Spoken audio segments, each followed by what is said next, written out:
Wakati mu nkuba ebadde etonnya tesalako, Ssaabaminisita wa Uganda Robinah Nabbanja asiibye atalaga ekibuga Kampala ng'alambula enguudo eziri mu kukolebwa n'ekigendererwa ekyokulondoola omutindo gwazo. I was asking right honorable, because of the delays and so on, why don't they also work at night? Ono alambudde enguudo ez'enjawulo okuli Port Bell Road, New Port Bell Road, Sapolo Kagwa Road, Kyebando Ring Road, Masiro Road ne Sentema Road n'enguudo endala. Okulambula mu kiseera ng'enkuba etonnya, Ssaabaminisita afunye omukisa okubaako ebitakwataganye bye yeetegereza naddala ebyoleka enkola y'emirimu ey'ekibogwe. Mu bifo ebimu Nabbanja abaakwasibwa omulimu guno asanze bakoze mu ngeri yakanaggweramu eyo emyala nga si mibikkeko ewalala nga tebataddewo babigere we batambulira wadde nga bazimba amakubo gano balumiriza nti banaatera okugamaliriza. Ekyebando, Ssaabaminisita atuuse n'okukangula ku ddoboozi abatuuze bwe bamulombojjedde ennaku gye bayitamu olw'obulagajjavu obw'abapatana okukola ekkubo lino nga bangi bafunye ebizibu mu mbeera eno. People behave as if they are not Ugandan. Engineer Wawana aliwa wa KCCA. What did we agree with the old man? Ku luguudo oluva e Kasubi ku Masiro okuyunga ku Sentema Road, Ssaabaminisita asanze waliwo ebyabuusibwa amaaso mu kukola pulaani y'oluguudo luno ng'amazzi agava ku kasozi Lubya gonna gaggweera mu kkubo ng'agamu ganjaalira mu nnyumba z'abantu.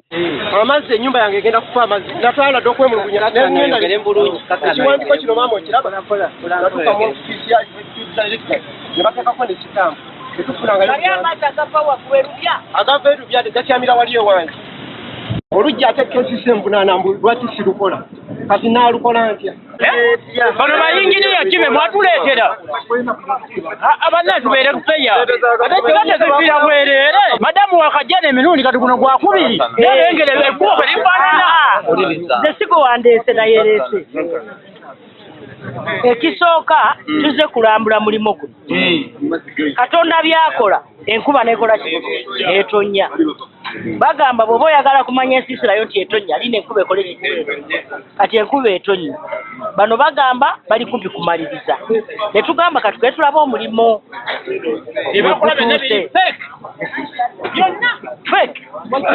wasomerawa. Olumaze okulambula amakubo gano, Ssaabaminisita asinkanye abakozi mu KCCA n'abaweebwa omulimu gw'okukola enguudo zino okubaako bye bakkaanyaako.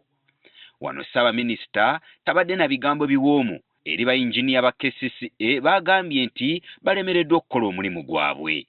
For me, my dear sister, I will not allow. Thank you, Right Honorable. I will not, I repeat, allow. For me, I will put pressure on you so that you can act. Use your offices to help Ugandans. All of you, not only her. Nabbanja wano wasinzidde n'ayisa ekiragiro eri ba kontrakita abaaweebwa omulimu gw'okuzimba oluguudo lw'Ekyebando okutereeza ebyasoba ate n'okunoonya abantu bonna abaafuna obubenje olw'obulagajjavu bwabwe babaliyirire. Era n'alagira abazimba oluguudo lwa Sentema n'olw'Amasiro baddemu okukola ennongoosereza mu pulaani yaabwe gye baali baakola batereeze ebitateredde. You call it Kyebando Ring Road? I felt like I want to arrest some engineers using the powers I'm given under Article 108 of our Constitution as a Prime Minister and the leader of government business. I direct that you work on that section. From now, we are giving you only 2 days. The contractors should compensate those people who have lost their small things. Put them right. Bayinginiya ba KCCA bagezezzaako okwewozaako wabula ebigambo ne bibakalira ku matama era bamaliriza beetonze bwetonzi olw'obulagajjavu buno. Prime Minister, I apologize. We didn't exert enough force to cause them to do it.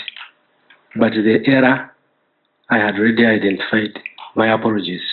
Ssaabaminisita bano abawadde ensalessale wa ssabbiiti 2 nga bagonjodde ensobi zaabwe beewonye ekiyinza okuddirira.